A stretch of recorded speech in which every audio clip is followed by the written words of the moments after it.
자, 먼저 공지사항이 하나 있습니다. 그 과제를 내줬는데 내가 깜빡하고 과제 번호를 수정하는 것을 깜빡했습니다. 지금 처음에 그 수업 계획서에 내준 것은 11판 기준이었고 지금 우리 교재는 12판으로 쓰고 있는 거죠. 그래서 지금 모든 건 12판 기준입니다. 그래서 과제를 지금 다시 12판으로 기준으로 고쳤습니다. 그래서 여러분들이 이 스마트 리드에 들어가서 과제를 누르면 풀어내야 될 과제 번호가 있죠. 그죠? 그래서 그 과제 번호를 지금 다시 수정했습니다. 12판 연습 문제, 응용 문제 기준으로 번호를 수정했습니다. 그 다음에 또 추가 문제로 이렇게 하나를 더 집어넣었습니다. 수업 시간에 보여준 바와 같이 그 화폐 발행액, 그 다음에 물가 지수 같은 걸 찾아가지고 뭐 숫자도 찾아보고 정가역담 구해서 표를 만들어 보라 라는 것까지 집어넣습니다. 그래서 과제 수정을 했다라는 걸 먼저 밝히고 지금 1차 과제만 번호를 고쳤는데 지금 이제 2차, 3차, 4차 과제도 번호를 다 고칠 겁니다. 고치고 그 다음에 수업 계획서에 있는 그 과제 번호도 일괄적으로 다 고쳐가지고 수업 계획서를 다시 업데이트 하겠습니다. 그래서 여기에 맞도록 과제를 제출해 주면 좋겠습니다. 과제가 다음 주 월요일까지죠. 그런데 이미 지금 4명이 과제를 제출을 했습니다. 4명이 과제를 제출했는데, 여러분 이게 안 보이구나. 미안합니다. 이게 안 보이구나. 자, 이렇게 해놨습니다. 그래서 과제가 지금 이렇게, 번호를 이렇게 바꿨습니다. 이렇게 바꾸고, 그 다음에 추가 문제까지 좀 들어가 있습니다. 그래서 이렇게 해보고, 이미 4명이 과제를 제출했습니다. 제출했는데, 그래서 이제 원래 디폴트는 제출 과제는 수정 못하게 돼 있는데, 지금 제출 과제도 다 수정할 수 있도록 지금 바꿔놨습니다. 바꿔놨기 때문에, 어차피 지금 시험 문제 같은 게 아마 과제 내용하고 아마 흡사하게 많이 갈 겁니다. 그래서 새로 변경된, 근데 변경된 것도 사실은 몇 문제 안 됩니다. 몇 문제 안 되고, 거의 한 7, 80%는 옛날 그대로고, 몇 문제는 사실은 이 과거 11판에 있는 문제가 빠졌더라고요. 빠진 것도 있고, 바뀐 것도 있고. 그래서 그걸 반영해가지고 번호를 이렇게 수정했습니다. 그래서 이미 제출한 4명한테는 미안한데, 어쨌든 뭐 이걸 반영해가지고 다시 뭐 조금 더 고쳐가지고, 재업로드 해주기 바랍니다. 됐습니까? 그리고 지금 와가지고 11판 뭐 중고를 어디서 따로 구할 필요는 전혀 없습니다. 혹시나 내가 괜히 혼돈을 줘가지고 미안한데 지금 필요 없고 12판을 가지고 그냥 그대로 여러분들이 수업을 하면 됩니다. 교수님, 예, 이거 좀 되게 바보 같은 질문일 수 있는데 예. 워드로 다 작성하는 게 맞나요? 손으로 써가지고 스캔하는 거 아니죠, 형식이? 아니요, 뭐든지 관계없습니다. 손으로 써서 스캔해도 되고 사진을 찍어 내도 되고 워드를 작성해도 되고 뭐 그거는 완전 개인 자유입니다. 그냥 알겠습니다. 시간을 가장 절약해 가면서 자기가 효율적으로 공부할 수 있는 방법을 쓰면 됩니다. 형식은 중요하지 않습니다. 네. 전혀, 예, 그게 채점에 관계없습니다. 그리고 저기 다 얼굴 좀 봅시다. 그러니까 이상한 화면 보기는 좋은데 김면세 워낙 보기는 좋은데 그 사진보다는 본인 직접 얼굴을 보는 게 더 좋네요. 아, 출석 체 제가 지금 카메라 없는 컴퓨터를 쓰고 있어가지고 제가 다음번에 꼭 예, 전화 들어가겠습니다. 네. 예, 다음부터는 이제 카메라 있는 아, 네, 알겠습니다. 컴퓨터로 네. 해가지고 들어오기 바랍니다. 네. 그래서 이 화면을 스캔해가지고 출석 여부를 다시 확인합니다. 네. 그래서 과제에 좀 혼돈이 있었습니다. 이것은 이렇게 다시 바로 잡는 걸로 하겠습니다. 자, 그 외에 뭐 질문이 없죠? 뭐 실제 보니까 지금 4명이 제출했는데 한 사람은 사진 찍어가지고 카카오톡으로 만들었고 한 사람은 워드로 만들었고 한 사람은 아리아 한글로 만들었고 한 사람은 PDF 파일을 올려놨더라고요. 그래서 사람마다 다 좀 뭐 취향이 다 다른 것 같습니다. 뭐 그거는 뭐 개인적인 취향이고 어쨌든 뭐 숙제를 이쁘게 하기 위해 가지고 시간 낭비를 할 필요는 전혀 없습니다. 자, 그 외에 질문. 자, 그 다음에 이제 지난 시간에 사실 정명 홍군이 아주 이제 중요한 재밌는 질문을 해줬습니다. 실제 이 수업을 듣는 제일 큰 이유고, 그 다음에 아마 이 수업 내용에서 뭐 직접 이제 그 사태 때문에 만든 건 아니지만 사실은 그 내용이 제일 많이 나옵니다. 지금 오늘 배울 내용도 바로 그겁니다. 통화 공급 증가, 거기에 따라서 인플레이션에 따라 가지고 채권 시장이 어떻게 움직이는지 거기에 대한 이야기가 쭉 있었죠. 그래서 뭐 지난 시간 이야기는 뭐 인플레이션이 발생할 것이냐라는 이야기죠. 뭐 그거는 뭐 이제 이 조건부죠. 조건부. 그러니까 우리가 이제 뭐 거시 시간에 다 배운 겁니다. 인플레이션이라는 것은 통화적인 현상이다. 자, 인플레이션에 대한 이해가 먼저 있어야 됩니다. 인플레이션이라는 게 뭐 무값이 오르고 뭐 고기값이 오르고 생선 가격이 오르고 그건 인플레이션 아닙니다. 그건 상대 가격 변한 거죠. 신선 제품 상대 가격은 계속 변하는 겁니다. 그 다음에 유가가 갑자기 오르고 내리고 그게 인플레이션 아닙니다. 그건 올랐다가 내렸다가 하는 거기 때문에 인플레이션은 사실은 모든 임금이 따라오는 오르는 겁니다. 그러니까 임금도 다 따라 오를 때가 되면 그게 이제 인플레이션입니다. 그래서 전체적으로 다 물가가 오르고 임금이 오르면 모든 물건 가격이 다 오릅니다.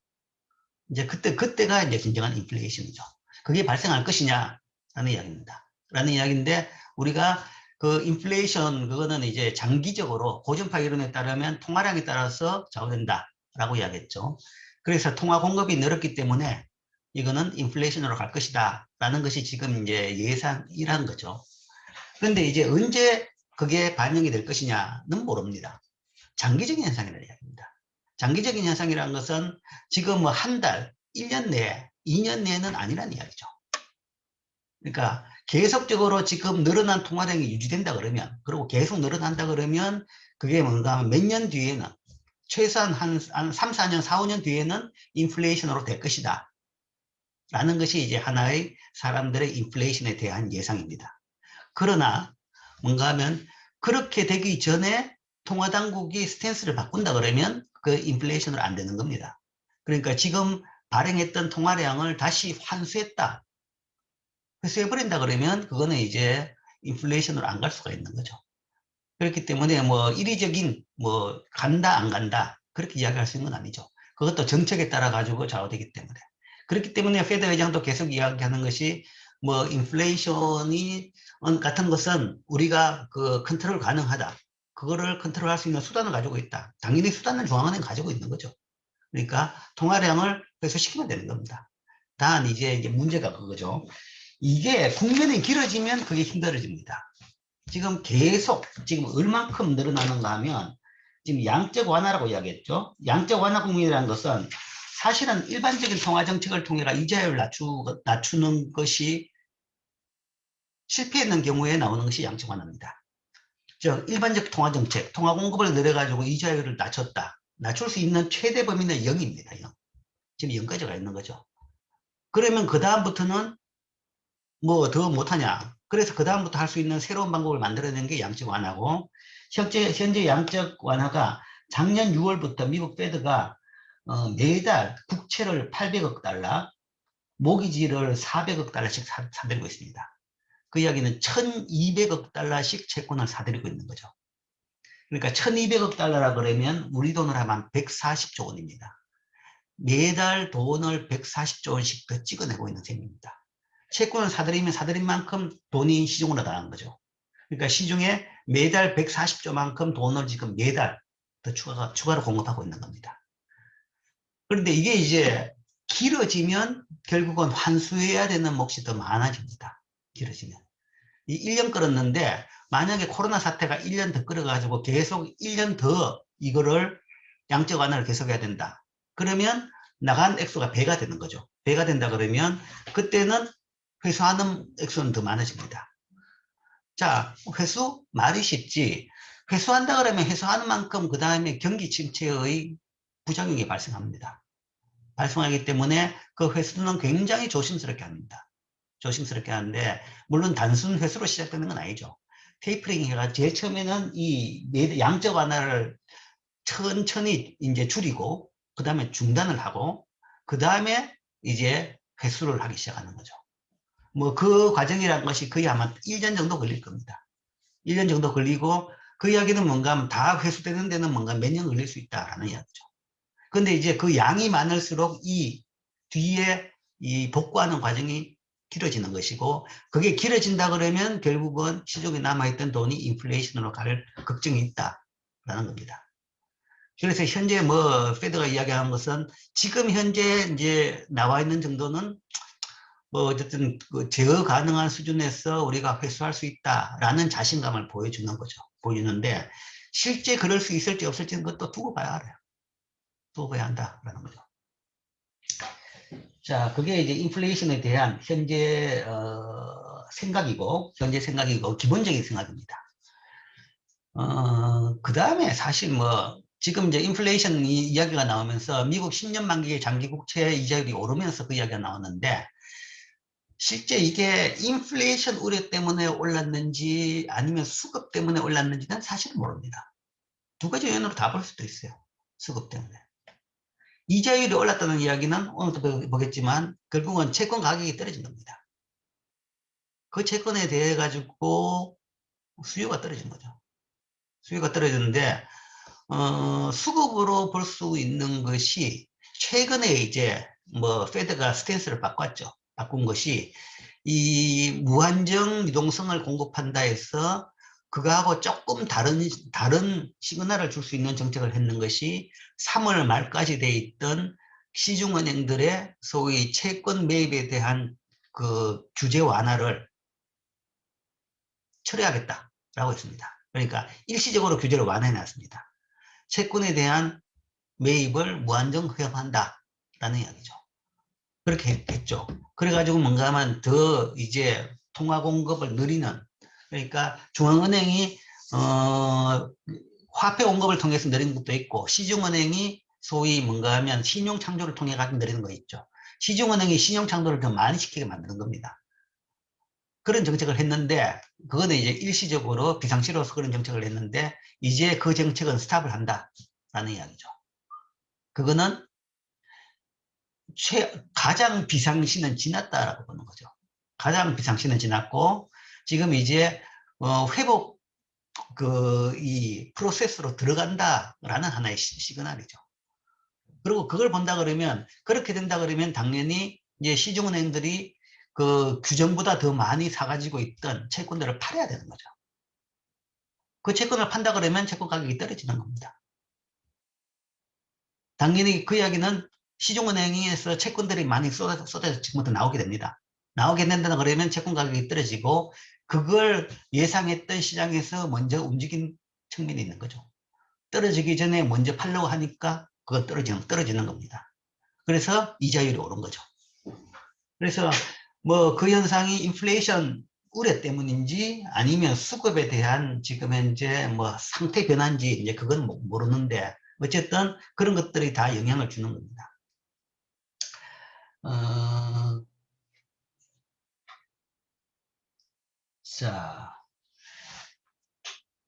자, 그리고 이제 뭐 거시경제학에서 할 이야기지만 뭐 잠시 다시 해보면 통화 정책에 대해 가지고 실제적으로 이제 통화 공급을 늘려 가지고 경기를 부양한다라는 정책을 하죠. 통화 정책. 자, 통화 정책이 효과가 있다. 뭐 우리 교과서적으로는 뭐 ISL의 모형을 그려가지고 통화 공급을 늘리면 LN 커브가 오른쪽으로 이동해가 이자율이 떨어져가지고 뭐 Y가 늘어난다. Y는 C 더하기 I 더하기 G이기 때문에 Y가 늘어난다라는 거죠. 그 채널인 겁니다. 그 채널인데 실제 이제 이게 효과가 있느냐에 대해 가지고는, 자, 경제학자를 세분해 보면 단기적으로는 효과가 있다고 생각하는 사람들이 한 반에서 3분의 1입니다. 그리고 한 반은 단기도 효과가 없다 그러고, 장기에 대해서는 100%다 효과가 없다 그럽니다. 그러니까 아주 단기적으로는 조금 효과가 있을 수가 있는 거죠. 그리고 장기적으로는 효과가 없다라는 것은, 장기적으로 왜 효과가 없냐 그러면, 그렇게 통화 공급을 늘리면 그 다음에 결국은 지금 이야기한 대로 장기로 가면 늘어난 통화가 인플레이션으로 가는 거죠. 인플레이션으로 간다 그러면 실제 시중에 공급된 양은 실제로 화폐 잔고입니다. 명목 통화량이 중요한 것이 아니라 P분의 M이라는 얘기죠. 통화량 늘어도 통화량이 10% 늘었지만 물가가 10% 오른다 그러면 결국은 시중 공급량은 옛날하고 똑같다고 합니다. 통화량을 한번 늘려놓고 가만히 놔두면 인플레이션으로 반영되면서 결국은 시중 통화량은 실질 통화량은 주는 겁니다. 그걸 안 줄게 만들려고 그러면 계속적으로 통화량을 내려야 되는 거죠. 그럼 그것이 뭔가 하면 엄청난 나중에는 인플레이션 압력으로 작용하는 겁니다. 이 대표적인 것이 1970년대 말 미국의 폴 부커 샥이라고 이야기했죠. 그러니까 석유파동, 1차, 2차에 걸친 석유파동 때문에 그 엄청난 세계적인 경기 침체, 뭐 거기에 대한 하나의 정책으로서 통화 공급을 굉장히 완화했죠. 엄청나게 공급을 늘렸습니다. 그 결과 70년대 말 미국의 인플레이션 레이트가 10%까지 올라간 겁니다. 지금 보면 인플레이션이라는 것은 없어진 현상이다 라고 하지만 그때도 73년에는 미국 인플레이션 레이트가 3% 정도밖에 안 됐습니다. 3% 정도밖에 안 됐는데 뭐 몇 년 만에 뭔가 그게 10%까지 된 거죠. 그러니까 지금은 우리가 경험하지 못했기 때문에 이거는 뭐 신경 안 써도 된다 라고 할지 모르지만 과거 경험을 보면 이건 분명히 이렇게 가더라라는 것이 눈에 확실히 드러납니다. 드러나는 것이 지금 이제 뭐 이게 보이는 것이 일단은 이게 이상하게 지금 자산 가격으로 많이 가 있죠. 주가가 폭등하고 그 다음에 뭐 부동산 가격이 폭등하고 그 다음에 지금 곳곳에서 이제 임금 인상에 대한 요구가 많아집니다. 뭐 대기업 실적적으로 대기업부터 뭔가 하면 임금 인상을 해달라. 그래서 이제 임금 인상을 해주죠. 뭐 어떤 기업이 10%씩 임금 인상하는 기업도 생깁니다. 그러면 그 몇몇 대기업에 그칠까요? 밑으로 쭉 내려오기 시작할 겁니다. 그게 결국은 이제 인플레이션 국면으로 가기 시작하는 지금 그 현상이죠. 자, 그리고 이제 이 부분에 대해서 아마 여러분들이 제일 이제 관심을 가지는 것은 얼마나 그런 학생인지 모르겠지만 뭐 주식시장 때문에 관심을 가진 학생들이 굉장히 많을 겁니다. 주식시장 때문에. 뭐 혹시나 주식을 투자하고 있다. 그러면 이런 데 이제 큰 관심을 가지죠. 그게 다 그 이야기인데. 자, 그 이야기는 그것 때문에 지금 주가가 오르는 오름세를 스탑했다. 라는 이야기죠. 주가가 오름세를 스탑했다. 라는 이야기인데. 자, 나중에 이제 주식을 보겠지만, 중간고사 치고 나서 주식에 대해서 보겠지만, 자, 이게 이제 우리나라 주식을 대표하는 지표입니다. 코스피 지수. 코스피 지수죠. 코스피 지수의 한 10년 정도 데이터입니다. 10년 정도 데이터. 10년 정도 쭉 데이터입니다. 쭉 데이터를 쭉 한번 보라고. 지금 제일 끝에 여기가 있죠. 최근에 제일 피크를 찍는 게 3,250까지 갔습니다. 갔다가 종가가 아니라 그날 뭐 최고치가 그랬고 지금 이제 거의 2,993 지금 찍고 있다. 오늘 조금 떨어지고 있네요. 어쨌든 이렇게 돼 있죠. 자, 주가가 어디가 정상이냐라는 이야기입니다. 어디가 정상이냐. 어떤 수준이 주가가 맞느냐. 그러니까 우리가 물건 가격이 얼마냐 그러면 이 물건 어떤 데가 이건 말도 안 된다 비싸다 맞죠. 아니면 어떤 데가 싸다. 나름대로 물건에 대해서 가지고 사람들이 가격에 대한 감을 가지고 있습니다. 감을 가지고 있죠. 그러면 그거는 이제 기업에 대해서도 마찬가지입니다. 기업 가치에 대해서도. 기업 가치가 그렇게 빨리 변하는 게 아닙니다. 변화는 변하죠. 그게 뭔가 하면 기업의 실적에 따라 가지고 뭐 외부 사정에 따라 가지고 뭐 다 변하긴 변합니다. 변하긴 변하지만 그렇게 빨리 변하는 건 아니죠. 나름대로 기업 가치, 이 기업은 어느 정도 가치다라는 것이 있다라는 거죠. 그리고 그런 것들이 다 시장에서 평가돼 가지고 뭐 그 가격의 평균으로서 뭔가 하면 이 우리나라 예를 들어가 코스피 한국 증권거래소에 상장되어 있는 주식들의 평균 가격인 이 코스피 지수입니다. 가중평균 가격이 코스피 지수죠. 이 가격이 본다 그러면 쭉 2011년부터 쭉 해가지고 뭔가 하면 한 2천 정도에서 그냥 왔다 갔다 합니다. 거의 한 5년, 6년 정도, 6년, 7년 정도 그냥 2천 정도죠. 지리한 뭐 박스 장세라고 표현을 하지만 한 7년 정도, 6년, 7년 정도 계속 거기 있다는 말은 이게 우리나라 기업들의 시장에서 본 가치다라는 이야기입니다. 이야기고, 물론 이제 그 가치 벗어난 경우가 좀 있었죠. 그래서 좀 벗어나가지고 올랐다가 그 다음 다시 떨어진 겁니다. 뭐 한번 충격이 있으면 또 이렇게 오릅니다. 뭐 사회적인 분위기가 좋아지고 새로운 정권이 들어와 가지고 뭔가 하면 굉장히 또 사회가 좋아질 것이다.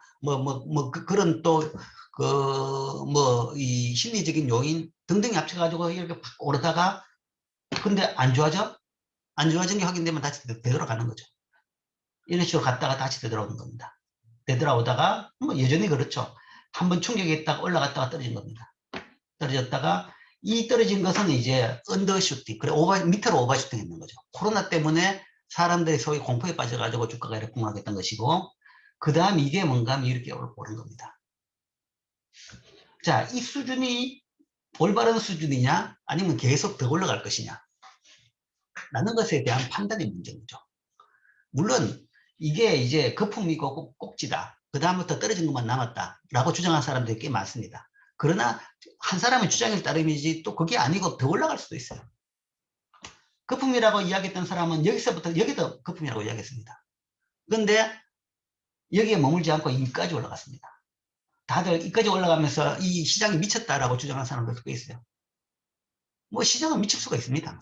항상 미칩니다. 미치기 때문에 그걸 뭔가 하면 예측할 수 있는 것이 아니고 그 범위가 어디까지인지는 모르는 겁니다. 밑으로 갈 때도 뭔가 하면 이 공포가 이렇게 말도 안 되는 수준까지 이렇게 공포가 이렇게 음습을 하게 됩니다. 이게 이제 주식시장인 거죠. 변동이 심한 겁니다. 변동이 심하지만 장기적으로 봤을 때 어디냐 라는 걸 본다 그러면 이 우리나라 주식시장 수준은 어디구나 라는 판단을 할 수가 있는 거죠. 그렇다 그러면 이제 뭐 이 정도다.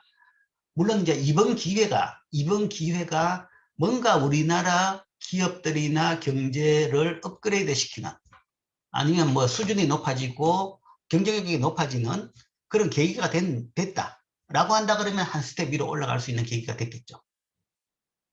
그런데 과연 그거냐? 라는 거죠. 과연 그거냐? 그렇다 그러면 뭐 이렇게 올라간 것에 대해 가지고 설명이 될 겁니다. 설명이 되는데 그게 아니라 순전히 뭔가 뭐 유동성, 돈이 많아가지고 올라간 것이다. 그렇다 그러면 그거는 가만히 있어 떨어지고 돈을 환수하면 더 빨리 떨어지는 그런 현상이다 라는 거죠. 물론 그렇다고 내가 여기서 지금 우리나라 주식시장은 곧 떨어진다라고 이야기하는 건 절대 아닙니다. 절대 아닙니다. 그거는 절대 나도 보정을 못합니다. 내가 점쟁이도 아니고 어디까지 더 오를지. 저러다가 뭔가 하면 4천까지 오를 수도 있어요. 오를 수도 있지만 일시적으로. 그러나 한 10년 정도 과거를 봤을 때는 이게 우리나라 주식시장 수준이구나라는 이야기를 이제 볼 수가 있어요. 볼 수가 있는데. 자, 한 단계 높아지려고 그러면 이제 뭐 산업이 이제 뭐 뭔가 좀 잘 나가는 산업이 생긴다든지 아니면 상대적으로 뭐 저평가됐다고 주장한다 그러면 저평가 요인이 이제 좀 낮아지면 되는 거죠. 뭐 코리아 디스카운트 그러면 제일 많이 드는 것이 뭔가 하면 지정학적 요인 뭐 그런 걸 듭니다. 뭐 그런 것들이 해소된다 그러면 한 스텝 올라갈 수 있죠. 자, 나름대로 뭔가 하면 주식에 대해 가지고 기업 가치에 대해 가지고 절대적인 액수 판단 기준이 있습니다. 기준이 있는데 이제 그 제일 대표적인 기준이 퍼라는 게 있습니다. 나중에 이제 중간고사 이걸 배워봅니다. 퍼를 통해 가지고 보통 판단하는데 우리나라는 이제 뭐 미국이나 유럽보다는 퍼가 조금 낮게 평가되죠. 평균 퍼가 뭐 한 10에서 한 15 정도, 10에서 15 정도로 보고 있습니다. 그걸 따져봤을 때는 지금 이거는 뭔가 하면 거의 뭐 퍼로 따져가 25, 30 정도 가는 수준이라는 이야기죠. 그러면 그렇게 바뀔 이유가 있느냐? 바뀔 이유가 있느냐? 실적이 나온다 그러면 이 실적이라는 것은 실적은 기업의 이익입니다. 기업의 순이익이 늘어나면 지금부터 기업의 순이익이 평균적으로 이 상장 기업의 순이익이 배로 늘어나면 이 3천이라는 것이 합당한 가격입니다. 늘어났느냐라는 거죠. 늘어나면 되는 겁니다. 근데 비관적으로 보는 입장에서는 이 사이의 기간 동안에는 오히려 기업들의 사정이 더 나빠졌다는 겁니다. 물론 일부 비대면 또는 바이오 산업이 좀 아니면 뭐 우리나라는 마스크 산업들이 호황을 누리고 돈을 버는 데가 있긴 있습니다. 있긴 있지만 더 많은 보이지 않는 기업들이 굉장히 더 힘들었다. 더 힘들었고 그 다음에 지금 현재 걱정을 하고 있는 것이 워낙 비상사태이기 때문에 돈을 퍼와가지고 이 위축되는 걸 막았습니다. 위축되는 걸 막은 것의 제일 대표는 뭔가 하면 부도를 막아놨습니다. 그러니까 은행들 보고 무조건 만기 연장해줘 라고 있는 거죠.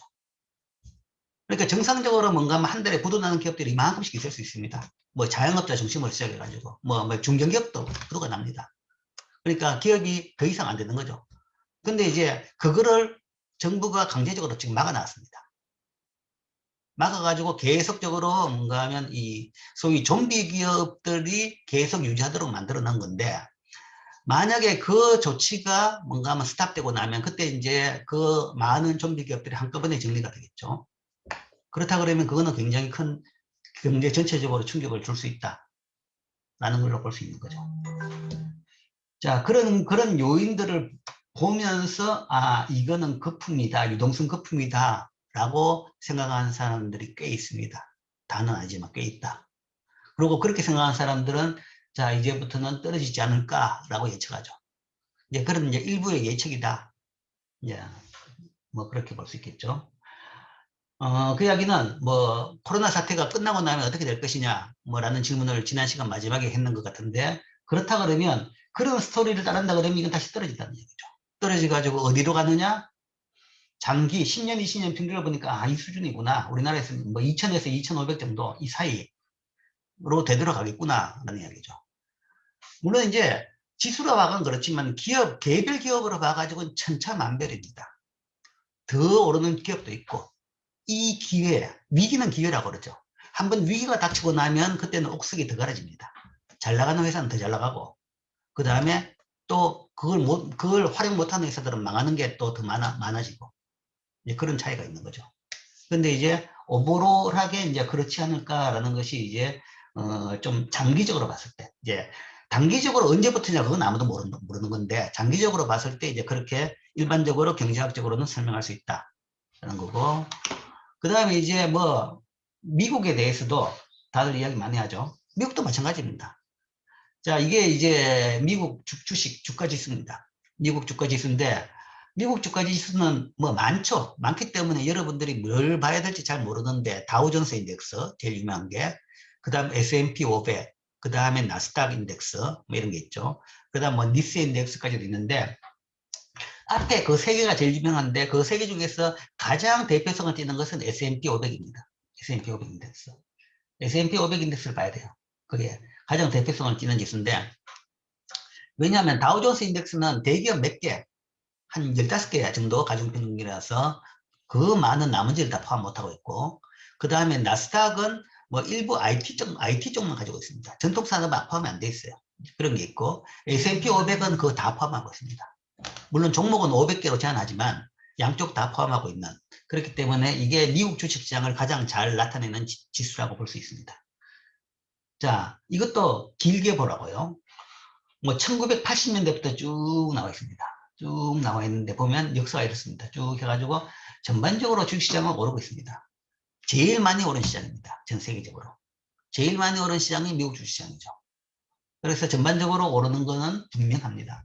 분명한데, 올랐다가 떨어지고 올랐다가 떨어지고, 산에 있다가 이 계곡에 처박히고 이런 일이 생기죠. 자, 그러면 이 큰 계곡이 뭐냐, 큰 산과 계곡이 뭐냐, 이 산은 우리가 돌아보면 이걸 가지고 우리가 IT 버블이라고 이야기합니다. IT 버블. 그러니까 구글하고 뭐 그때 그런 IT 기업들이 막 나올 때 엄청나게 주식시장이 좀 미쳐가 돌아갔습니다. 그러다가 어느 순간 이거 거품이 너무 심하구나 하니까 뭔가 이렇게 계곡으로 처박혔죠. IT 버블 붕괴로 엄청난 경기 침체를 경험을 했습니다. 그 다음에 이제 이게 좀 회복되고 나서, 그러니까 이 값이 맞는지, 이건 거품이고, 그러면 요 값이 맞는지는 모르겠죠. 그런데 지나고 보면 꼭대기하고 이 계곡 끝하고 한 이 중간 정도가 아마 정상적인 가격이겠구나, 뭐 그 정도 우리가 이제 추측은 할 수 있습니다. 추측은 할 수 있죠. 그래, 거기 비해서 너무 올랐기 때문에 이래 떨어지구나. 떨어질 때는 이제 공포 때문에 이렇게 지나치게 떨어지기도 하죠. 어쨌든 그랬다가 다시 이제 천천히 회복됩니다. 이게 이제 회복세를 본다 그러면 이때가 너무 빨랐다는 걸 알 수 있는 거죠. 너무 가팔랐다. 가파르게 오르는 것은 결국은 거품이 쌓이는 겁니다. 그러다가 이제 이렇게 쭉 회복이 되죠. 천천히 회복됐다가 다시 이때 꼬꾸라지죠. 이때 꼬꾸라지는 이거는 뭐냐? 이거는 소위 서브프라임 모기지발 미국 금융위기, 세계적 금융위기입니다. 그러니까 서브프라임 모기지발 그것도 뭔가 하면 모기지도 문제가 됐지만 사실은 주가에도 거품이 많았다라고 본 겁니다. 돈이 넘쳐가지고 자산 가격이 다 뭔가 하면 거의 거품이 많이 꼈다. 그래서 이게 또 1500까지 갔던 것이 거의 한 1000도 안 되게 떨어졌습니다. 여기도 올라갔다가 절반이 됐고 이것도 올라갔다가 절반이 됐습니다. 평균이 절반이 됐다는 말은 뭔가 하면 상당한 기업들은 뭔가 하면 거의 뭐 4분의 3 날아가고 4분의 뭐 3분의 2가 날아가는 그런 기업들이 속출한다라는 이야기입니다. 그 다음에 이제 subprime mortgage 사태가 조금 극복되면서 다시 이렇게 이제 극복이 된 거죠. 극복이 됐다가 또 다시 이때도 좀 떨어졌다가 요거는 뭐지? 나 잘 모르겠는데 어쨌든 이건 아마 기술적인 이것도 이때도 거품 이야기가 이때부터 계속 나왔습니다. 나오니까 이제 한 대 이렇게 좀 떨어지는 건데 뭐 이 정도는 조정이라고 보죠. 그 다음에 다시 또 회복됐다가 다시 이렇게 떨어졌죠. 요 떨어진 것은 이거는 코로나 사태 정도로 볼 수 있죠. 코로나 때문에. 요거 떨어지고 그 다음에 요게 코로나죠. 코로나 때문에 이렇게 이게 떨어진 겁니다. 떨어졌다가 다시 지금 이렇게 올라와 있다. 자, 그러면 어떤 수준이 미국 주가 지수를 봐도 어떤 수준이 정상적인 수준이냐라는 거죠. 지금 현재 뭐 한 1년 정도를 본다 그러면 너무 가파르게 올랐다는 거죠. 물론 이렇게 떨어진 것이 이렇게 회복되는 것은 그건 정상입니다. 그건 너무 떨어졌기 때문에 원위치에 갖는 것이고 공포를 이제 걷어내니까 이제 정상화가 갔는데 여기서 여기까지 갖는 것은 좀 심하지 않느냐 하는 얘기죠. 경기 침체는 미국이 더 심했습니다. 자, 우리가 뭔가 하면 이게 어느 정도 올라야 되느냐. 주가, 종합주가지수, 그래 주가지수 상승률도 경제성장률하고 비슷할 것이다 라는 것이 일반적인 생각입니다. 기업의 성과라는 것이 그 나라 경제의 성과인 거죠. 그러니까 매년 그 정도 성장, 아니면 이제 뭐 그 중에서 잘 나가는 기업들이니까 그보다 좀 더 성장하는 건 되겠죠. 2% 성장하는 나라들이 주가가 뭔가 하면 한 3%, 4% 정도 성장한다. 뭐 이 정도 이렇게 보는 거죠. 이렇게 보는 건데 갑자기 뭔가 하면 주가가 뭐 50% 올랐다. 뭐 이때 대비해 3천에 비해 가지고 4천으로 올랐다. 그러니까 1년 만에 25% 올랐다. 설명이 안 되는 겁니다. 경제는 마이너스 10% 갔는데 경제는 경제 성장률은 마이너스 10%였는데 주가만 25% 올랐다. 그게 이제 설명이 안 된다라는 이야기죠. 그래서 거기에 대한 이제 유일한 설명은 뭐 유동성이다. 그러니까 가격에 대해 가지고 가격이란 것은 기본적으로 당기는 수급입니다. 단기는 모든 물건 가격 마찬가지야. 단기적으로는 수요 공급에 따라서 가격이 변동합니다. 그렇기 때문에 신선 제품 가격이 변동이 심한 거죠. 공급이 줄어들면 가격이 오르는 겁니다. 신선 제품 같은 경우에는 공급이 굉장히 비탄력적이기 때문에 가격 변동이 심한 것이고, 뭐 공산품 같은 경우에는 공급이 굉장히 신축적이기 때문에 가격 변동이 별로 없습니다. 수요가 있으면 언제든지 더 공급할 수 있으니까요. 그러나 장기적으로는 소위 우리가 말하는 뭐 ATC 커브의 제일 바닥점 그거다. 그러니까 완전 경쟁에 따라 가지고 기업들이 서로 경쟁을 통해 가지고 이루어지는 가격인 거죠. 뭐 펀더멘탈이라고 하는 겁니다. 그 예를 들어 가지고 물건 가격이라 그러면 결국은 생산 비용 플러스 정상 이윤 정도다. 그게 이제 그 물건의 가격이다라는 겁니다. 장기적으로는 그 가격이 맞는 것이고 단기적으로는 수급에 따라서 변할 수 있는 거죠. 주가도 마찬가지입니다. 장기적으로는 펀더멘탈이라는 것이 그 기업의 가치고 그 다음에 뭐 가치가를 정확하게 모른다 그러면 오랫동안 몇십 년 동안의 시장에서 어떻게 평가됐는지 그 가치를 통해 가지고 이제 나름대로 추측해 낼 수가 있습니다. 그러나 단기적으로는 수급이죠. 기업 주가도 단기적으로 돈이 유동성이 확 늘어나게 되면 주식에 대한 수요가 확 늘어나게 되니까 주가가 이렇게 오를 수도 있습니다. 그게 지금 현재 현상이다 라고 이제 보통 설명을 합니다. 자, 그러면 자, 정명훈 군 뭐 또 질문 있나요? 뭐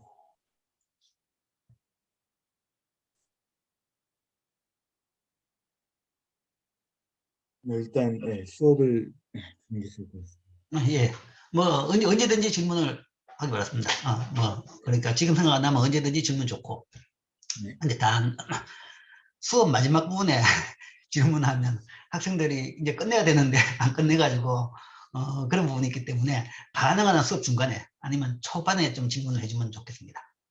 지금 그 시간에 보니까 이제 그런 누가 빨리 나가야 되는데 빨리 나가야 됩니다. 뭐 그렇게 하는 애들 친구들이 있습니다. 예, 그래서 그런 거를 해주고 잠깐만. 자, 여기 질문이 2개가 있네요. 11판을 갖고 있는 학생들도 교수님이 12판 연습 문제라고 정해주신 문제를 풀면 되는 건가요? 이미 11판을 보유하고 있는 사람은 1차 과제 문제를 어떻게 풀어야 하는지. 자, 이게 이제 또 하나의 문제인데,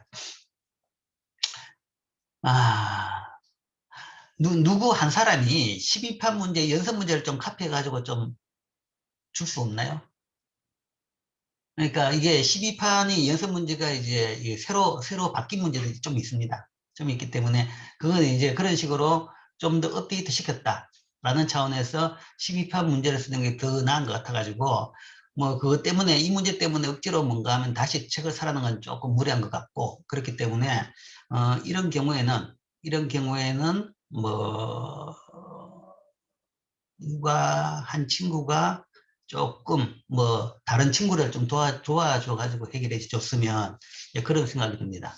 지금 비대면이라서 뭐 조금 만나서 이야기는 못 할 것 같은데 혹시나 정명훈 군 12판 가지고 있어요? 아니요, 11판입니다. 11판인가요? 11판? 12판 가지고 있는 누가 한 사람 좀 자청을 해줄 사람 없나요? 다른 학생들의 뭐 예를 들어 가지고 사진을 찍어 가지고 연습 문제 부분만 사진 찍어 가지고 줘도 되는 거죠. 그러면 풀 수 있을 겁니다. 어쨌든 뭐 그런 식으로 해결하는 걸로 좀 하죠. 네. 그래서 좀 이제 중간에 혼동을 줘가 미안한데 근데 원래부터 수업 계획서는 12장 책을 가지고 한다고 돼 있었기 때문에 내가 이제 번호를 고치는 걸 깜빡했는데 그래서 12장을 기준으로 하겠습니다. 예, 그러면 수업으로 넘어가겠습니다.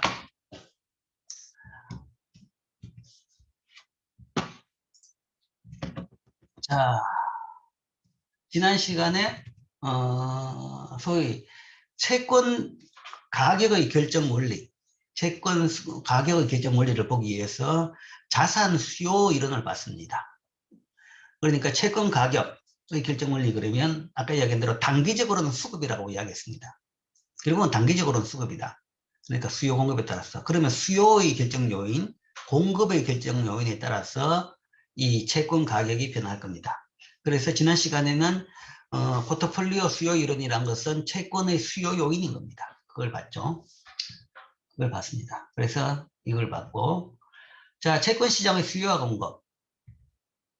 자, 뭐 다른 수요 공급 그림하고 동일하죠. 동일하게 이렇게 되어 있습니다. 그냥 이게 공급이고 이게 수요다. 공급 고수는 우상향이고, 자 여기서 이제 뭐 스페이스를 이야기하면 수평축은 대부분 우리가 양으로 하죠. 양이기 때문에 여기서 채권의 양이 될 겁니다. 채권의 장수, 채권의 양. 아니면 장수라는 것이 장마다 액수가 다르기 때문에 우리가 이제 그걸 다 포괄하기 위해 가지고 총 액수로 이야기하게 됩니다. 채권의 총량은 채권의 총 액수. 그 다음에 이제 채권의 가격. 수직축은 그 채권의 가격입니다. 뭐 1억 원당 가격이 얼마냐? 라는 가격이죠. 가격인데, 그래서 가격이 750원, 800원, 850원, 900원, 950원, 1000원.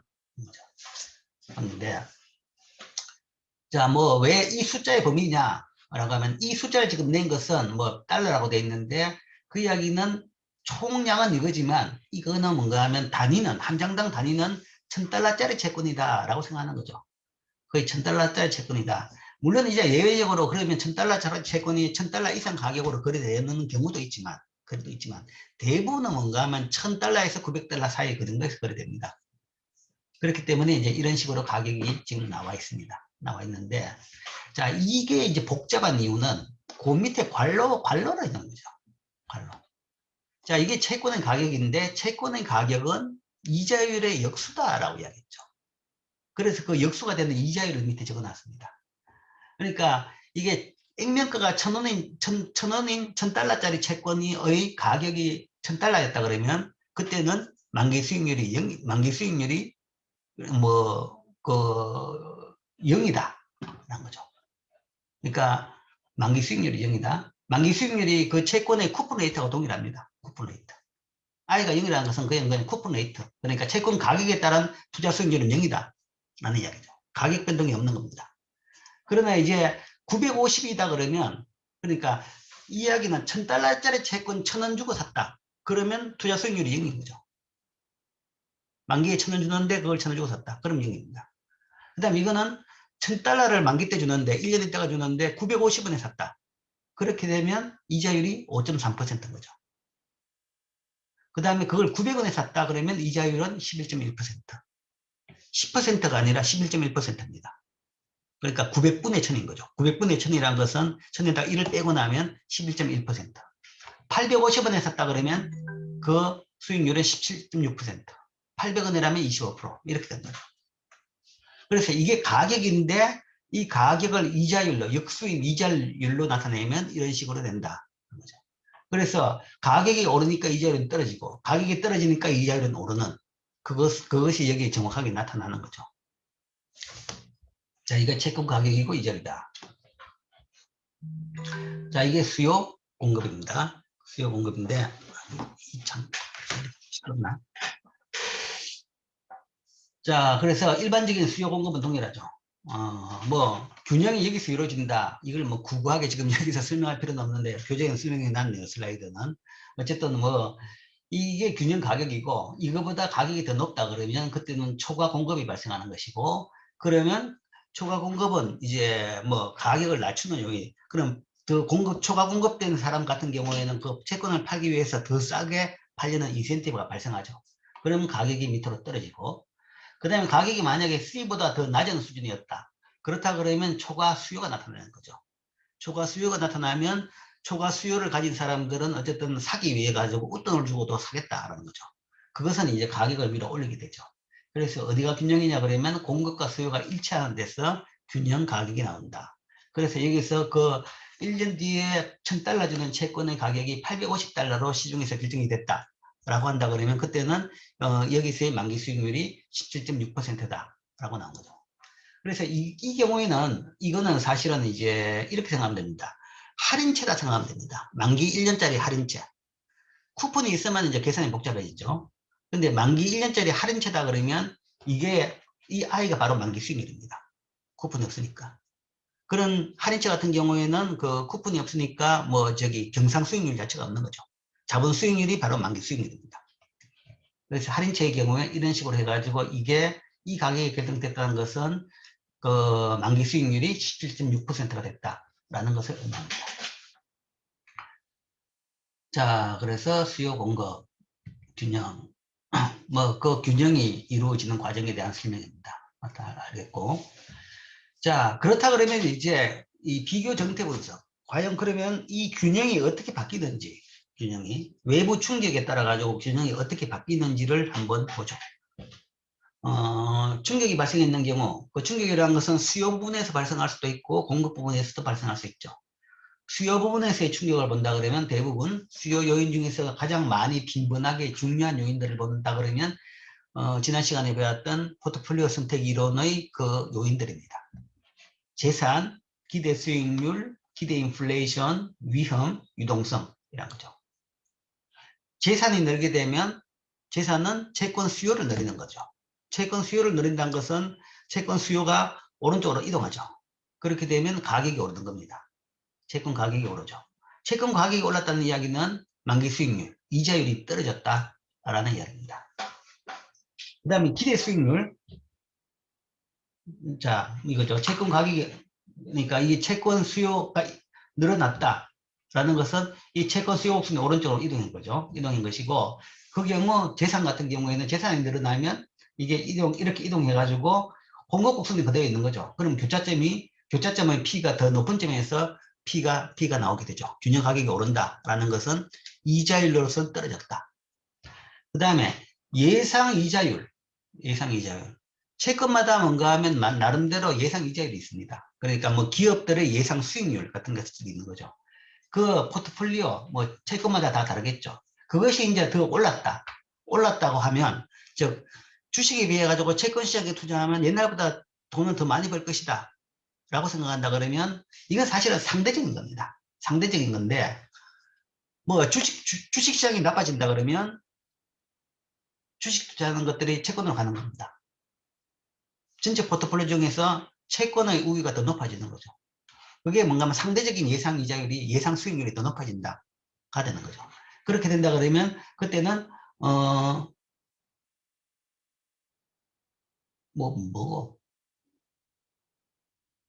이 무슨 말이죠? 잠깐만. 기대 수익률. 미래에 예상되는 이자율이 높아지면, 이건 다른 거네요. 그 채권이 아니고, 미래에 예상되는 이자율이 높아지면, 미래 이자율이 높아진다. 그러면 장기 채권에 대한 기대 수익률이 낮아지고, 수요 곡선은 왼쪽으로 이동한다. 자, 이게 지금 현재 현상입니다. 미래에 예상되는 이자율이 높아진다. 지금 현재 미래 이자율이 높아질 것이다. 왜냐하면 인플레이션이 결국은 발생할 것이다. 라는 거죠. 발생한다 그러면 결국은 명목 이자율이 높아지는 겁니다. 높아진다 그러면 장기 채권을 가지고 있으면, 단기채 같은 경우는 아직 인플레이션이 발생하기 전에 이미 만기가 돌아왔기 때문에 별 문제가 없죠. 3개월, 1년 같은 건 문제가 없는데, 만기 10년짜리 가지고 있으면 이거 가지고 있는 기간 내에 언젠가는 뭔가 하면 이 이자율이 높아진다. 시중 이자율이 높아진다. 그렇게 되면 이 채권의 기대 수익률이 낮아지는 거죠. 그러면 수요 곡선이 왼쪽으로 이동하는 겁니다. 그럼 채권의 수요가 줄어들어가지고 이거죠. 줄어든다 그러면 결국은 채권 가격이 떨어지는 거죠. 채권 가격이 떨어진다는 이야기는 이자율이 오른다. 그래서 현재 장기채의 이자율이 오르는 그 현상을 여기서 이렇게 이제 설명하는 겁니다. 이게 바로 그 현상에 대한 설명입니다. 그 다음 뭐 기대 인플레이션도 마찬가지죠. 요거 설명할 때 포함되어 있었죠. 이게 오르는 것이 대부분 이제 기대 인플레이션 때문인 겁니다. 기대 인플레이션이 오른다 그러면 당연히 채권 투자 수익률이, 사후적인 수익률이 떨어지는 거죠. 떨어지기 때문에 그때는 채권에 대한 수요가 줄게 되는 거죠. 줄게 되면 이것도 채권 가격이 떨어지고 이자율은 높아진다. 채권 가격은 떨어진다는 것은 이자율이 높아지는 거죠. 그 다음에 다른 자산에 대한 채권의 위험이 높아진다. 이런 채권의 위험이 높아진다. 예를 들어가지고 갑자기 경기가 나빠져가지고 부도율이 높아졌다. 그렇다 그러면 그런 채권에 대해 가지고는 부도 위험이 높아졌기 때문에 수요가 줄게 되는 거죠. 수요가 줄면 가격이 떨어지고, 그 다음에 이자율이 오른다. 그 다음에 유동성, 다른 자산에 대한 채권의 유동성이 더 높아졌다. 유동성이 높아졌다 그러면 쉽게 팔 수 있는 거죠. 쉽게 팔기 때문에 사람들이 좋아하는 겁니다. 좋아한다는 이야기는 더 수요가 늘어나는 거죠. 늘어나면 가격이 오르게 되고, 그 이야기는 이자율은 떨어진다. 그래서 채권 각 수요 요인별로 수요의 변화 방향과 수요 곡선의 변화 방향과 그 결과되는 채권 가격 변화, 그 다음에 이자율 변화에 대한 설명입니다. 그 다음에 채권 공급에 대해서는 지금 이야기하는데, 공급의 결정 요인, 그러면 채권의 주 공급자는 누구냐 그러면 기업이죠. 기업. 그 다음 물론 이제 개인도 사실은 됩니다. 개인의 부동산 담보 대출, 그게 이제 묶여가지고 채권으로 발행되기도 합니다.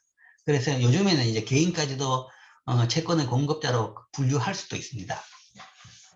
어쨌든 투자 기여의 예상 수익성, 어쨌든 기업으로 일반적으로 생각해 본다 그러면, 자, 기업들이 어떻게 채권 공급을 결정하느냐. 제일 큰 요인은 투자 기여의 예상 수익성입니다. 투자 기회가 많아지면, 아니면 투자 수익성이 높을 거라고 기대된다 그러면 투자를 많이 하게 되죠. 투자를 많이 하려고 그러면 결국은 채권 공급이 느는 겁니다. 특히 언제 그러냐? 경기 확장기에는 공급 곡선이 오른쪽으로 나가죠. 경기가 좋아지면 지나기나 다 오르는 겁니다. 경기가 좋아지면 그걸 대비해 가지고 기업들은 수요가 느는 것을 대비해 가지고 충분히 기업 규모를 확장시켜 놓는 거죠. 그래서 돈 벌 수 있는 기회 벌자 라는 차원에서 투자를 다 늘려놓는 겁니다. 선제적으로 투자를 하는 거죠. 그러니까 경기 확장기, 투자의 수익성이 높으면 채권 공급이 늘어나고, 그 다음에 기대 인플레이션이 된다 그러면, 증가한다 그러면 뭐 공급 곡선은 오른쪽으로 이동합니다. 기대 인플레이션이 증가한다 그러면 결국은 실질 이자율은 떨어집니다. 지금 채권 발행해 가지고 이제 딱 뭐 지금 현재 인플레이션 레이트 가지고 채권 발행했는데 그 뒤에 이자율이 그 물가가 올라 버렸다. 그러면 우리가 이야기하죠. 예상 못한 인플레이션에 따라 가지고는 자산 재분배가 발생하는 거죠. 그래서 인플레이션이 예상된다 그러면 결국은 채권 발행한 사람은 실질 이자율이 떨어지는 겁니다. 그러면 더 저비용으로 자금 조달할 수 있다 그러면 채권 공급을 더 늘리는 거죠. 더 많이 조달하는 거죠. 그래서 공급 곡선은 오른쪽으로 이동한다. 그 다음에 채권 공급의 또 다른, 기업을 제외한 또 다른 굉장히 큰 최근의 주체는 국가죠. 국가의 재정 적자, 정부의 재정 적자가 커지면 공급 곡선이 오른쪽으로 이동한다. 그래서 이런 경우에 투자 수익성이 높아지면 채권 공급이 늘어나가지고 수요 곡선은 있다 그러면 가격이 떨어지게 되겠죠.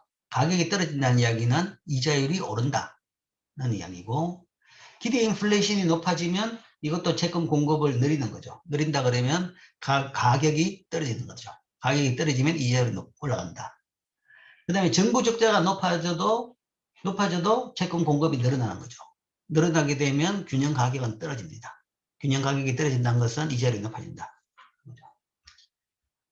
아까 이야기했던 그 장기국채, 미국 장기국채 이자율 증가. 그것을 뭐, 아까는 인플레이션 기대, 뭐, 아니면 이제 수급 요인에서도 이야기했는데, 공급 요인에서도 또한 설명이 됩니다. 공급 요인이 재정 적자가 더 늘어나는 거죠. 그러니까 지금 뭐 코로나 사태 때문에 재정 지출이 확 늘어납니다. 뭐 지금 얼마 전에 1.9조 달러짜리 패키지가 통과됐다. 어차피 미국 정부는 재정 적자입니다. 적자인데 여기다가 뭔가 하면 1.9조 달러가 더 적자가 됐다 그러면 그만큼 채권 발행이 더 늘어나는 겁니다. 재정 적자가 증가했다 그러면 이게 더 늘어나는 거죠. 그만큼 장기 국채가 더 공급이 되니까 그건 채권 가격이 떨어지는 것이고, 그게 이제 이자율을 올리는 또 요인이 되는 거죠. 그래서 이 모든 것들이 뭔가 하면 지금 이자율을 올리는 방향으로 다 가고 있습니다. 가고 있는데, 단기채 같은 경우에는 아직은 유동성 효과 때문에 뭔가 하면 그만큼 실제적인 충격만큼 반응을 안 하고 있는 거지. 유동성이 워낙 많아 반응을 안 하고 있는 거지. 지금 장기채부터 시작해가 슬슬 이제 반응을 하기 시작하고 있는 거죠. 자, 공급의 이동. 까지 이제 이야기했죠. 자, 그 다음에 이제, 두 개를 합쳐가지고 한번 써보죠. 두 군데 다 있었던 요인이 있습니다. 채권 수요와 공급에 둘 다 있었던 요인이 있습니다. 그것은 기대 인플레이션이었죠. 기대 인플레이션은 채권 수요에도 영향을 미치고 공급에도 영향을 미쳤죠. 그래서 기대 인플레이션이 상승하게 되면 채권 수요는 줄어든다. 수익성이 떨어지니까. 그 다음에 수익성이 떨어진다는 이야기는 채권 발행자가 돈 빌린 사람은 이자율이 더 낮은 이자로 빌릴 수 있다고 합니다. 낮은 실질 이자를 빌릴 수 있다. 그렇게 되면 채권 공급은 어느 쪽으로 넣는 겁니다. 수요는 줄어들고 공급은 늘어난다. 그렇게 되면 저 균형은 2m 떨어지는 거죠. 둘 다 가격을 낮추는 요인으로 작동합니다. 양은 몰라요. 균형 양은 하나는 늘리는 요인, 하나는 줄이는 요인이죠. 수요가 줄어들면 채권 균형 양은 줄이는 요인이고, 채권 공급이 늘면 균형 양을 늘리는 요인이죠. 그래서 어느 요인이 더 큰지는 모릅니다. 뭐 구체적으로 봐야 되겠지만, 그러나 두 요인 다 분명한 것은 채권 가격을 낮추는 요인이다. 인플레이션은, 기대 인플레이션은 결국은 채권 가격을 강력하게 낮추는 요인이다. 수요 공급 두 부분이다. 이렇게 볼 수 있죠. 자, 그래서 실제적으로 뭔가 하면 데이터상, 역사적으로도 이제 그 현상이 발견됩니다. 발견되는 것이 이렇게 이 파란색이 이자율이고 빨간색이 기대 인플레이션입니다. 기대 인플레이션 레이트가 이렇게 쭉 오르니까, 실질이 아니라 기대입니다. 기대 인플레이션 레이트가 쭉 오르니까 이자율이 쭉 오르는 거죠. 60년대 전형적인 그런 현상이 발생하고 있는 거죠. 기대 인플레이션 레이트가 떨어지니까 이자율이 쭉 떨어지는 겁니다. 그러니까 기대 인플레이션 레이트가 결국은 이자율의 방향을 결정하는 중요한 변수였구나라는 것이 이런 데이터에서 확인이 됩니다. 물론 이제 다른 요인도 있지만 뭐 이것만 해도 상당한 부분을 설명하고 있는 거죠. 사실 기대 인플레이션 변화가 이자율 변화를 제일 많이 설명하는 것입니다. 압도적으로 다른 어떤 것보다 많이 설명하는 거죠.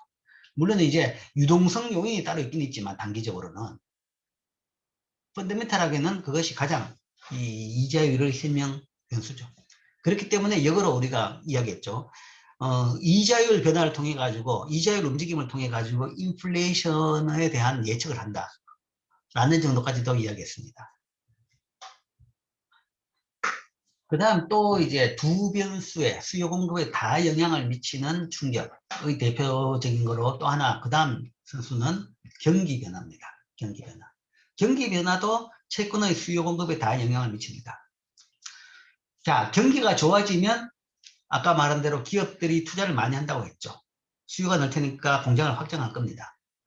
그러니까 수익성이 높아질 거니까 뭐 투자를 많이 하게 되고 그 이야기는 채권의 공급이 늡니다.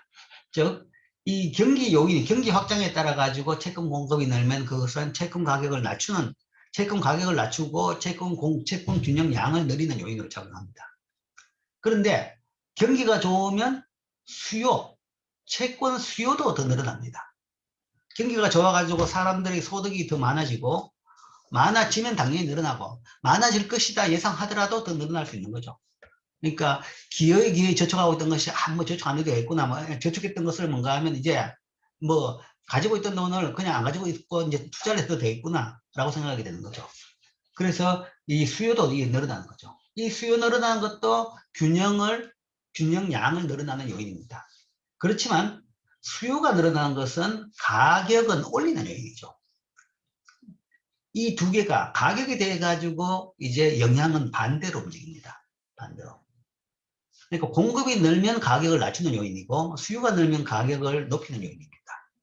그렇기 때문에 경기가 좋아지면 어떤 요인이 더 크냐에 따라 가지고 결국 이자율 변화는 채권 가격 변화는 달라집니다. 달라지는데 대부분 경기의 경우에는 공급 요인이 더 큽니다. 여러분들이 뭐 거시 시간에 몇 번 이야기했죠. 이 주요 거시 경제 변수들의 변동성을 이야기할 때 Y는 C 더하기 I 더하기 G였죠. 그러니까 Y의 변동성은 C하고 I의 합쳐가 변동성입니다. 이 세 변수 중에서 제일 변동이 없는 것이 소비입니다. 소비고 그 다음에 제일 변동이 큰 게 투자인 거죠. 투자고 그 다음에 Y는 그거 두 개를 합친 거다라는 이야기죠.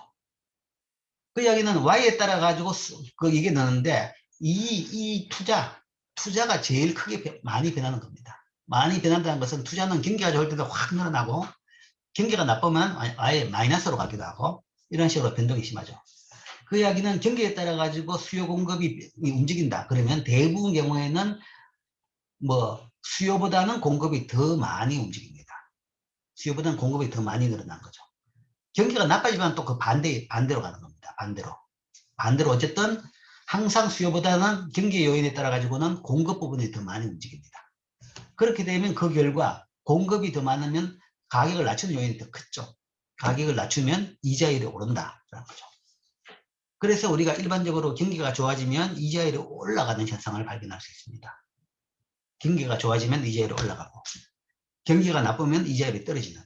그러니까 경제정책을 안 하더라도 통화정책을 안 하더라도 자동적으로 경기가 좋아지면 이자율이 올라가는 것이 이런 현상 때문에 이것 때문에 그렇게 된다. 그렇죠? 그래서 실제 데이터를 통해서도 보면 이 색칠된 부분이 불경기입니다. 불경기고 그 색칠 안 된 부분이 호경기입니다. 호경기인데 대부분 보면 색칠된 부분에서 이자율이 높아지죠. 아니. 이랬다가 뭔가 하면 색칠된 부분에서 이자율이 떨어지죠. 이 기간 동안 이자율이 떨어지죠. 떨어져가지고 이렇게 떨고 여기도 이제 이렇게 여기서부터 이자율이 확 떨어지죠. 불경기가 되니까 이자율이 떨어지죠.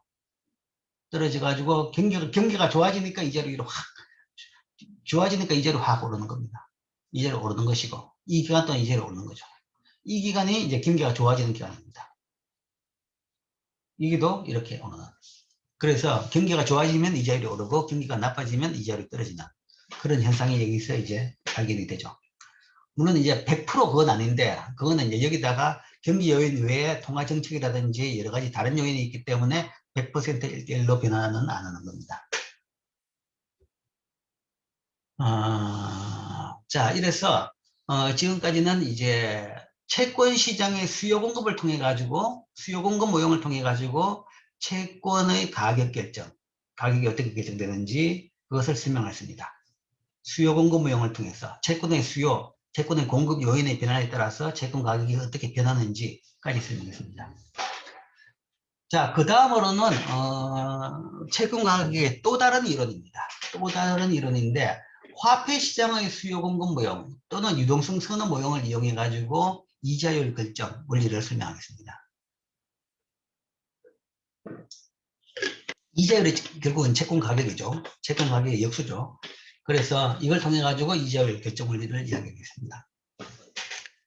자, 기본적으로 이제 화폐 시장을 통해 가지고 이자율을 설명한다라는 것에 대해 가지고 소위 이제 세이스 룰의 바탕을 두고 있는데 총량적으로 본다 그러면 그 경제에 있는 자산이라는 것은 화폐가 다가 아니죠. 화폐도 있고 채권도 있고 뭐 주식도 있고. 근데 이제 뭐 주식은 그래도 최근에 나온 것이고 뭐 어쨌든 비중은 적으니까 전체적으로 이제 뭐 예를 들어서 자산이 두 개가 있다. 채권과 화폐 두 가지 자산이 있다. 그렇다 그러면 그 경제 전체의 균형은 이 채권과 화폐의 공급과 그 다음에 이 채권과 화폐의 수요 전체가 일치되면 균형이 됩니다. 두 개의 합이 균형이 되면 같아지면 그때가 균형이 되는 거죠. 그런데 뭐 그 이야기를 한다 그러면 그건 다시 정리하면 채권 시장이 균형이 되면 주식 시장도 화폐 시장도 균형이 되고 화폐 시장이 균형이 되면 또한 채권 시장도 균형이 된다는 이야기죠. 즉 화폐 시장의 균형이 이루어지면 결국은 채권 시장도 균형이 이루어진다. 그렇기 때문에 채권 시장의 균형을 우리는 화폐 시장의 균형을 통해 가지고 찾아낼 수 있다는 이야기죠. 그러니까 채권 시장의 균형도 채권의 가격 또는 가격의 역수인 이자율에 따라서 결정되고 뭐 그 결정된 것이 이자율인 것이고 또한 화폐 시장도 화폐의 소위 빌리는 가격, 화폐를 빌리는 가격이 이자율이죠. 이자율에 따라 가지고 채권 시장의 균형이 결정됩니다. 그러면 한 시장의 균형이 결정되면 따라서 전체적으로 총 이거 두 개가 균형이 됐다 그러면 그에 따라 가지고 BS하고 BD도 따라서 균형이 되는 거죠.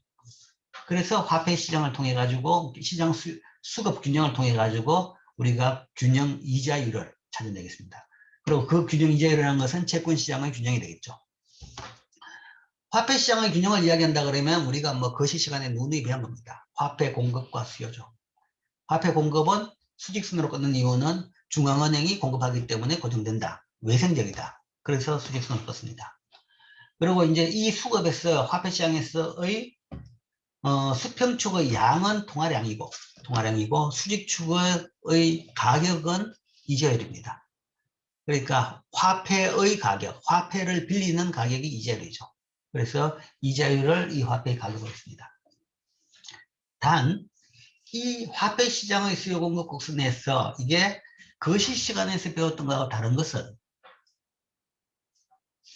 이 수평축의 양이 다릅니다. 거시 경제에서는 수평축의 양이 m이 아니라 p분의 m입니다. 실질 화폐 잔고를 씁니다. 거시 경제에서는 모든 게 이제 실질 변수로 보는 거죠. 명목 변수가 아니라 실질 변수로 보는 거죠. 그게 장기균형 이론이고, 그래서 이걸 p분의 m을 했는데 여기서는 p분의 m이 아니라 그냥 m을 했습니다. 그게 차이가 납니다. 그게 차이가 나고, 그렇기 때문에 여기서는 이제 p의 변화에 따라 가지고 p가 여기 미치는 영향이 되어 가지고 설명이 이제 추가가 됩니다. 단 하나 차이는 p분의 m이 아니라 이게 m이다. 뭐 나머지 균형에 대한 설명은 동일하죠. 공급은 고정돼 있고 수요는 이자율이 높을수록 수요는 줄고, 그러니까 돈 빌리는 게 비싸다 그러면 돈을 적게 빌릴 것이죠. 그래서 이자율이 떨어지면 빌릴 때 싸게 빌릴 수 있으니까 돈 수요는 더 늘어난다. 그래서 우하향하는 수요 곡선이 나온다 라고 볼 수 있고, 균형은 두 개가 교차한 점이다 하는 이야기죠. 자, 그때 설명이고, 자, 화폐 수요의 비동, 이제 수요의 이동에 따라 가지고 어떤 변화가 생기느냐? 소득 효과, 물가 효과가 있습니다. 자, 화폐 수요는 뭐가 좌우하느냐? 첫 번째로 좌우하는 것이, 물론 이제 이자율이 있죠. 이자율이 있고, 이자율 다음으로 이제 소위 외생적인 변수는 어떤 게 있느냐? 그 다음으로 들 수 있는 것이 소득입니다. 소득이 높아질수록 사람들이 돈을 많이 가지는 거죠. 누가 돈을 많이 가지고 있느냐? 돈 많은 사람이 돈 많다. 그때는 돈은 돈이 아니라 부자죠. 소득이 많은 사람, 재산이 많은 사람이 현금을 많이 가지고 있다 하는 거죠. 돈이 많은 사람이 돈을 많이 가진다는 것은 그 돈을 아주 광범위하게 그냥 쓰는 겁니다. 쓰는 거고, 정확한 표현은 아니죠. 정확한 표현이라는 것은 재산이나 소득이 많은 사람이 현금을 많이 보유하고 있다. 주머니에 가지고 있다 하는 거죠. 재산이나 소득이 많은 사람들이 이제 소비도 많을 테니까 소비에 대한 예비적인 목적으로 현금을 많이 보유하고 있습니다. 그게 소득 효과죠. 소득 수준이 높아질수록 각 이자율 수준에서 화폐에 대한 수요가 증가한다. 그래서 사람 간에는 그렇고, 그 다음에 시기 간으로 사람들의 소득이 높아졌다. 그렇게 되면 결국은 수요가 늘어난다. 수요 곱순이 오른쪽으로 이동하게 되겠죠. 그 다음에 물가도 화폐 수요에 영향을 미칩니다. 물가가 상승하면 각 이자율 수준에서 화폐에 대한 수요가 증가한다. 그러니까 쉽게 이야기해서 모든 물가가 배가 됐다. 그렇게 되면 사람들이 필요한 화폐 양은 배가 됩니다. 그러니까 밥 사 먹기 위해 가지고 필요한 돈 장수가 옛날에 한 장이었는데 이제는 2장을 줘야 되는 거죠. 가격이 배가 됐으니까. 그래서 그걸 지불하기 위해 가지고 다들 주머니에 넣고 다니는 돈이, 신용카드가 없다 그러면 현금이 배가 된다 라는 거죠. 그것이 이제 물가 효과입니다. 그 다음 공급 요인은 공급은 중앙은행 마음대로죠. 그래서 중앙은행이 마음대로 하는 거죠. 정책 변수다. 그래서 각 이 변동에 따른 것을 보면 소득이 는다 그러면 수요가 늘기 때문에 이자율이 상승한다. 이자율이 상승하고, 물가가 오르면 또 수요가 늘으니까 이자율이 상승하고, 화폐 공급이 는다 그러면 그때는 공급 곡선이 오른쪽으로 가면서 이자율은 하락한다 라는 것이 각 이 수급 변수들 변화에 따라 가지고 균형 이자율 변화에 대한 반응입니다. 자, 거기에 대한 설명이죠. 자, 물가 효과와 기대 인플레이션 효과. 계속 지금 최근에 가장 이슈가 되는 부분들이죠. 다시 설명하면, 화폐 공급이 일시적으로 증가하면 물가가 상승합니다. 물가가 상승해가지고, 물론 이제 당장은 아니죠.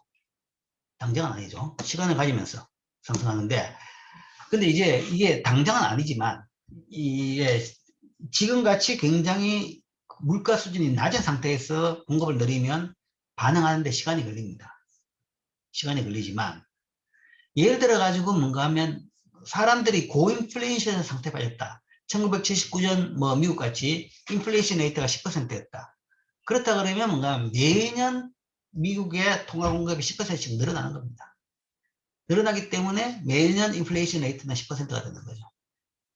그때는 바로 즉각적이 되는 겁니다. 즉각적으로. 그러니까 우리가 그 시간에 이제 배운 것이 인플레이션이 일어나는 첫 번째는 그거죠. 인플레이션의 관성입니다. 관성. 관성이라는 것이 실제적으로 적응적 기대에는 보통 그 전기의 인플레이션 레이트를 인플레이션으로 보는 겁니다. 그러니까 실제적으로 관행이 그런데, 관행이 어떻게 반영되냐 보면 대부분 뭔가 하면 인플레이션을 기대해가지고 어떤 계약을 체결하게 되죠. 임금 계약이나 임담협, 임금 협정이나 아니면 납품 관계에서 물건 가격 계약 같은 걸 하는데, 그때 다들 인플레이션을 고려합니다. 고려하는데, 그럼 어떤 값을 쓸 것이냐? 지금부터 1년 동안 계약인데 1년 동안 인플레이션이 얼마가 될 것이냐? 라는 것에 대해 가지고 아주 내가 예측력의 전문성이 있고 그렇다 그러면 나름대로 새로운 값을 만들어낼 수 있겠지만, 대부분 사람들은 잘 모르죠. 잘 모른다 그러면 제일 쉽게 이야기하는 것이 지난 1년 동안 인플레이션 레이트를 쓰는 겁니다. 그러다 보니까 이제 인플레이션 레이트라는 것은 관성을 가진다는 거죠. 관성을 가지기 때문에, 물론 그렇기 때문에 처음 오르는 것도 좀 시간이 걸립니다. 안 올랐으면 계속 안 오른다고 생각하는 거죠. 그런데 이제 어느 순간에 보니까 와, 올라 있구나. 그러면 내가 소위 배신을 당했네 라고 생각하면서 이제 안 오른 것까지 같이 반영한다. 물건 가격 올린다. 임금 올려달라 라고 이야기를 하게 되는 거죠. 그리고 그렇게 한번 올리고 나면 오른 만큼 물가가 오르니까 또 계속 이제 그게 되는 겁니다. 그래서 뭐 초기에는 뭐 좀 반응이 느릴지 몰라도 어쨌든 공급을 늘리면 물가가 시간을 두고는 결국은 그 물가가 올라갑니다. 통화량을 늘리면 올라가는 거죠. 물가 수준이 오르게 되면 인플레이션이 발생하게 되면 거기에 따라서 이자율이 오르는 거죠. PC 효과. 따라서 물가 효과는 물가 수준이 상승하기를 멈춘 후에도 계속 남아 있습니다. 상승하기를. 물가 수준이 상승하기를 멈춘 뒤에도 계속 남아 있고 물가 수준이 상승하는 동안에는 기대 인플레이션이 상승해 가지고 이자율이 상승합니다. 그러나 물가 수준이 상승하기를 멈추면 그때는 기대 인플레이션이 0이 되는 거죠. 그래서 기대 인플레이션 효과가 지속되기 위해서는 물가 수준이 계속 상승해야 되는 겁니다. 계속 상승해야지 소위 기대 인플레이션 효과에 따라 가지고 높은 채권 가격이 계속 유지가 되는 겁니다. 뭐 그 이야기는 기대 인플레이션 효과가 지속된다는 것은 계속적으로 뭐 그게 이제 뭐 사실 이제 적응적기를 한다 그러면 그건 계속 유지가 되는 거죠. 그만큼 사람들이 뭔가 하면 인플레이션이 발생할 것이다. 전기만큼 발생할 것이다. 라고 생각하게 되는 것이고 그러면 그걸 반영하게 되면 그만큼 물가가 오르게 되는 거죠. 오르게 되면 거기에 따라 가지고 또 통화공급도 따라갈 수 있는 거죠. 근데 이제 어느 순간 통화당국이 더 이상 못 따라가겠다. 그러면 이제 그 방향, 추세를 이제 뒤바꿀 수는 있는 거죠. 이게 이제 대표적인 것이 79년 미국에서의 폴 보커 샵 같은 경우입니다. 자, 오늘은 그러면 여기까지 하겠습니다.